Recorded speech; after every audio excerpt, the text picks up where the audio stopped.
La suite de Line Weekend, c'est cette réunion aujourd'hui entre Emmanuel Macron et les acteurs politiques de la Nouvelle-Calédonie pour voir quelle suite peut être donnée à l'accord de Bougival conclu en juillet dernier. Ils seront tous là, à l'exception du FLNKS qui a refusé d'y participer. Quels sont les grands enjeux de cette réunion? Quid de ce week-end de discussion qui s'annonce dans la foulée?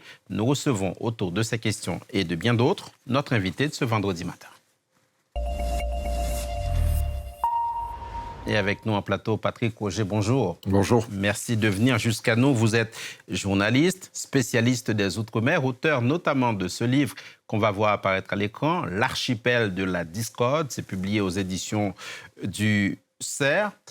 Emmanuel Macron, donc, Patrick Roger, qui réunit ses acteurs politiques pour apporter, dit l'Élysée, des éclaircissements, des clarifications, des explications à l'accord du 12 juillet sur l'avenir de la Nouvelle-Calédonie. Est-ce qu'il faut y voir une sorte de Bougival bis? D'une certaine manière, oui, puisque les discussions, l'Élysée l'a bien précisé, les discussions, l'Élysée et la ministre des Outre-mer, Naïma Moutchou, l'ont bien précisé. Ces discussions vont s'engager sur la base de l'accord de Bougival du 12 juillet. Maintenant, il y a une volonté assez nette aussi bien du côté de l'exécutif que du côté des indépendantistes qui sont représentés dans cette réunion à l'Élysée, d'aller plus loin que l'accord de Bougival, d'y apporter des compléments, des clarifications. C'est ce qui va se jouer pendant ces 3 jours de réunion, puisqu'il y a la réunion à l'Élysée cet après-midi, à partir de 17h. Et puis pendant tout le week-end, samedi, dimanche, ça va se poursuivre au ministère des Outre-mer sur la base d'ateliers thématiques. Qu'est-ce qu'il faut éclaircir, clarifier, expliquer, pour reprendre les mots de l'Élysée?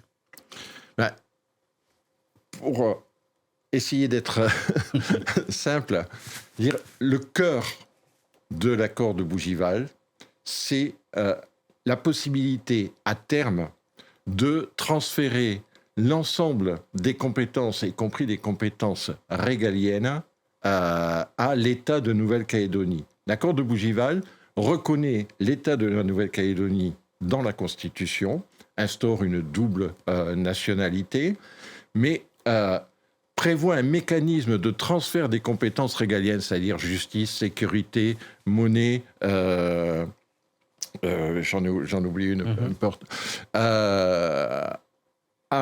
sur la base d'un mécanisme à la fois de demande d'une majorité qualifiée du Congrès de Nouvelle-Calédonie, d'un accord sur les modalités de transfert entre l'État et la Nouvelle-Calédonie et d'une validation par une consultation des citoyens, des habitants de la Nouvelle-Calédonie.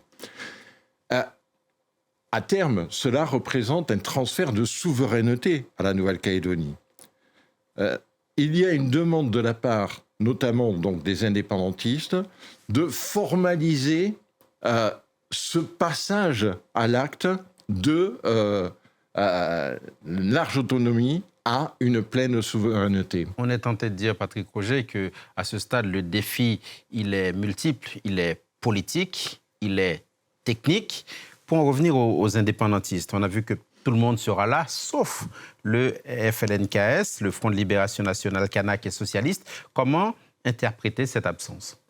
Alors, ce qu'il faut d'abord comprendre, c'est que le FLNKS d'aujourd'hui n'est plus le FLNKS de 1988, de la fin des accords de Matignon, de la fin de la guerre civile des années 80, n'est plus le FLNKS de 1998, de l'accord de Nouméa, statut sous lequel est encore la Nouvelle-Calédonie, et n'est même plus celui de 2018, le début des 3 référendums qui ont eu à se prononcer sur l'accès à la pleine souveraineté de la Nouvelle-Calédonie. Qu'est-ce qu'il est aujourd'hui?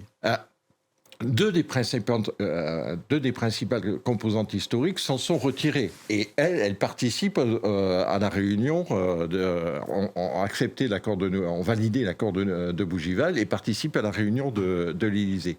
En revanche, depuis août 2024, le congrès du FLNKS qui a succédé, enfin qui est intervenu après les émeutes de mai 2024, le FLNKS a intégré dans ses rangs un certain nombre de groupuscules radicaux, nationalistes, qui aujourd'hui dictent un peu, pèsent fortement sur la ligne du FLNKS. Le FLNKS, en 1988 et en 1998, était la formation unique qui représentait les indépendantistes, avec en 1988 une personnalité forte qui était Jean-Marie Djibaou. Aujourd'hui, le mouvement indépendantiste, la mouvance indépendantiste est éclatée, divisée entre plusieurs composantes. Or, donc une composante radicale, le FLNKS actuel, qui ne veut discuter que sur la base de l'accession à l'indépendance avant 2027, ne veut discuter qu'avec l'État, ne veut pas discuter avec les autres composantes de la société calédonienne et sous l'égide de l'ONU.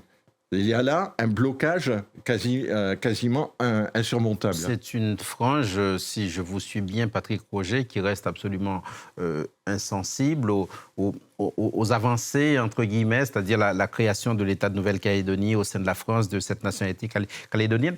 Cette société calédonienne, aujourd'hui, elle ressemble à quoi ? Elle est en souffrance.